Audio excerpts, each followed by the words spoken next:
Kamusta pong muli mga giliw kong tagapagsubaybay? And for today's video guys, ay samahan nyo po akong magluto ng ginataang kalabasa. Ayan. So, healthy food naman po yung ating prepare today para naman po ay magkaroon ng sustansya ang ating katawan. Ayan, at syempre, sa mga bago lang po sa aking channel, huwag niyo po kalimutang mag-like and subscribe and comment down below. Hit nyo na rin po yung notification bell para po updated po kayo every time po na may bago tayong upload. Tara guys, samahan nyo po ako magluto ng ginataang gulay. Guys, for today's video, tayo po ay magluluto ng ginataang gulay. So, meron po tayo ditong bawang at daing, ating kalabasa. Siyempre, meron tayo ditong bunga ng malunggay at saka po dahon. At hindi mawawala yung ating gata. At siyempre, may ginisa mix at mantika. Ayan. So, simulan na po natin guys. Ayan, meron na po tayong kawali at lalagyan na po natin ng konting mantika dahil magigisa na tayo guys. Ayan, mainit na po yan. Kanina pa po yan nagiinit guys. Ayan. Next po ay lagay na po natin yung ating bawang.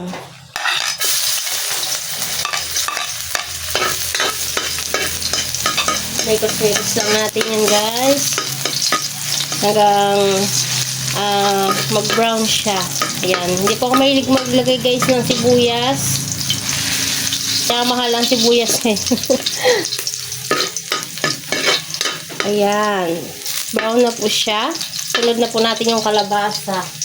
Dahil daing po yung ating sahog, hindi na po natin siya isasangkot siya dahil napirito na rin po yan. Mamaya ko na po yung ilalagay. Palambutin lang po muna natin yung ating kalabasa guys. Kung meron po kayong fish sauce or patis, pwede nyo pong lagyan. Dahil wala po akong patis, asin lang po yung ating pampalasa. Yan, lalagyan ko lang po siya ng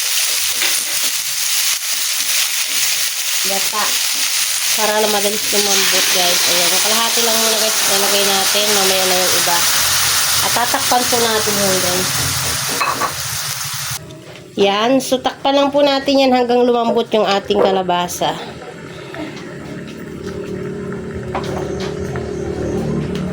So yan guys, tignan natin kung malambot na. Gusto ko kasi sa kalabasa guys ay malambot siya guys. Ayan. So yan, medyo malambot na po yan. At ilalagay na po natin yung malunggay dahil yung bunga ng malunggay. Dahil matagal din po yan maluto guys. Ayan. Kanina po pala ay medyo nilagyan ko na po siya ng konting asin para lumasa na po siya. Papaibabaw ko na rin po ngayon yung ating daing. Kasi po pag hinahalo-halo ay malulusak. Dagdag na po natin yung ating natirang sabaw at natirang gata. Ayan. Ilagay po natin yung ating daing sa ibabaw. Tatakpan lang po natin yan at after ng mga ilang minuto ay lalagay na po natin yung malunggay. Pag tikman po natin kung okay na yung lasa.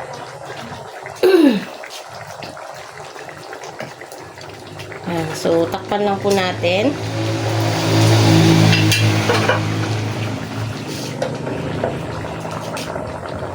Ayan, after a few minutes, tikman naman po natin siya kasi yung ating daing po ay lalasan na rin po yan. So, tikman po natin. Medyo hilaw pa po yung ating malunggay. Ayan po. Tagal din po yan maluto. Yan, hindi na po natin siya pwedeng halukayin ng halukayin guys. Kasi po ay nalulusak yung ating daing. Yan. Masarap po itong kalabasa pag lusaw na lusaw siya guys. Gusto ko yan yung tinitiris niya sa kanin. No? Ayan, lusaw na lusaw. Malambot na malambot na. So, titikman po natin siya. kung okay na para mamaya pag naluto yung ating malunggay guys ay ano na lang, lalagay na lang natin.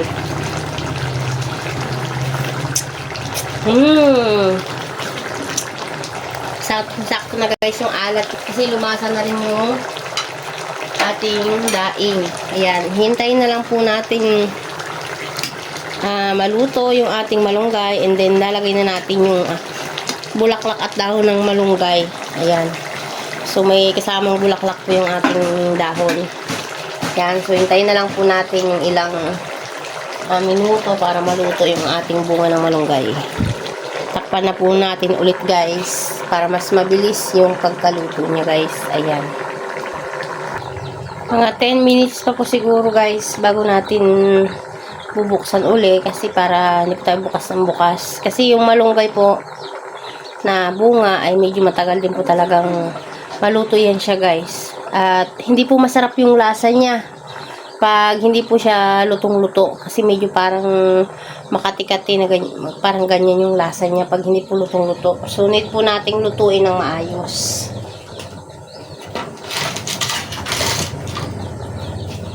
Gusto ko rin yung ganun guys kasi po ay gusto ko talaga yung kalabasa ay sabi ko malambot or medyo lusak.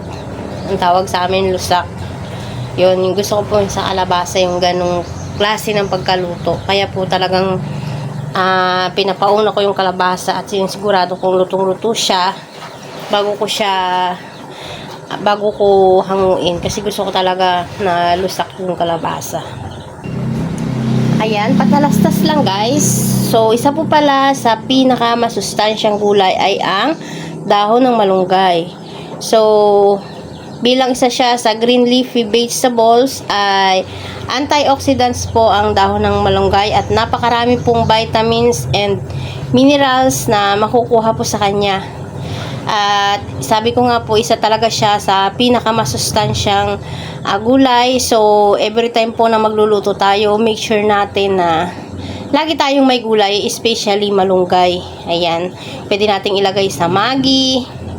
Pwede nating ilagay sa mga ginisang gulay. Pwede rin nating ilagay sa torta. Para lang po yung mga anak natin ay makakain ng mga sustansya. So, dapat po every meal ay meron tayong gulay kung maaari. So, kung wala naman, kahit naman 1 meal sa isang araw ay meron po dapat tayong vegetables, no? So, napaka-importante po ng gulay or ng vegetable sa ating katawan. Dito po tayo kukuha ng lakas at resistensya sa ating pagtatrabaho sa araw-araw. Ayan. Ayan. So, the long wait is over guys. Ayan. Buksan na po natin. So, luto na yung ating malunggay. Ilalagay na po natin yung ating mga dahon ng malunggay. Kasi guys, ay natikman ko na rin ito kanina at sakto na sa akin yung kanyang timpla. So, ayan, kita nyo talagang ano na, malambot na yung kalabasa, yan. So, ganyan talaga yung gusto kong luto sa kalabasa. Masarap yan siya. Saka yung kanyang, tingnan nyo, yellowish na yung color ng sabaw dahil, na po, kumalo na yung ibang kalabasa. So, yan po yung gusto ko sa ginataang kalabasa, guys. Yan, lagay na natin yung ating dahon at bunga ng malunggay. So, ito po, hindi natin pwedeng i-overcook. Kasi po ay mapanghi siya. Parang magkaiba yung lasa niya, mapanghi na. So, saglitan lang po ito. Kaya dapat po, bago natin ilagay, ay nakatimpla na para po hindi siya mag-overcook. Yan. So, bali, pakuluin lang natin ng konti bago natin hahanguin. Kung may sabaw, yan, ibabaw, lagyan natin sa ibabaw ng sabaw. Since malapot yung ating kalabasa, hindi lang po yung gagawin natin. Yan. Kung nakita po natin na na siya, na green na yung kulay niya, is pwede na po nating hanguin. No need na po siya na patatagalin pa. Yan. So, Ganyang itsura niya, guys. Ayan. So, ready na po yan. Ayan po. Ayan. So, yummy. Ayan. Hahanguin ko na po yan, guys. At baka mag-over ang ating malunggay. Ayan. Magsasali na po tayo sa ating mangkok. Ayan. Para po mag-serve na tayo. Ayan. So, yummy. Napaka-lapot po, no? Yung ating gata. Ayan, no? Humahalo na po. Katulad po ng sinabi ko sa inyo. Humahalo na yung sa ating sabaw, yung kalabasa. Kaya parang nilagyan ng pampalapot, guys. Ayan. So, ganyan yung gusto kong luto talaga sa kalabasa. Malapot siya. Yan. So, napaka-healthy po ng ating meal for today. At ito po ay pang lunch natin.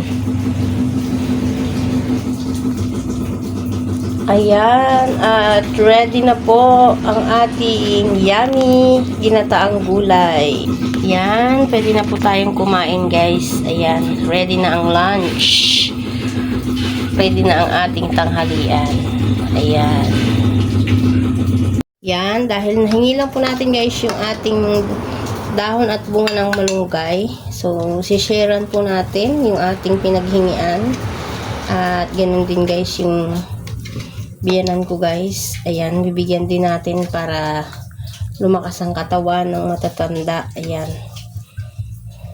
So, bali 2 pack yung ating ipapamigay. Ayan. So, isa pa. Marami naman po ito, guys. 4 lang po kami dito sa bahay. Ngayon, nakakain. Kaya, need nating mamigay ng ating ulam. Ayan. Share your blessings.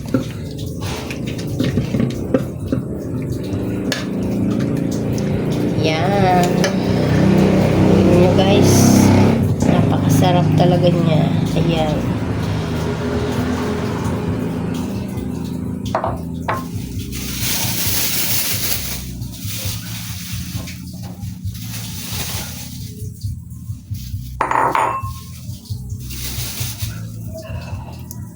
Yan. The very affordable price ay meron na tayong healthy ulam. Ayan. So, enjoy po natin yung ating pagkain ngayon. Ayan. So, thanks for watching, everyone. Please, sa mga hindi pa po like and share na po kayo. At syempre po, subscribe nyo na din po yung ating YouTube channel, Annalise Journey. At yung pinaka-importante po sa lahat, huwag niyo pong skip ang ating ads. Sa ads po tayo kikita. So guys, thanks for watching. Bye-bye.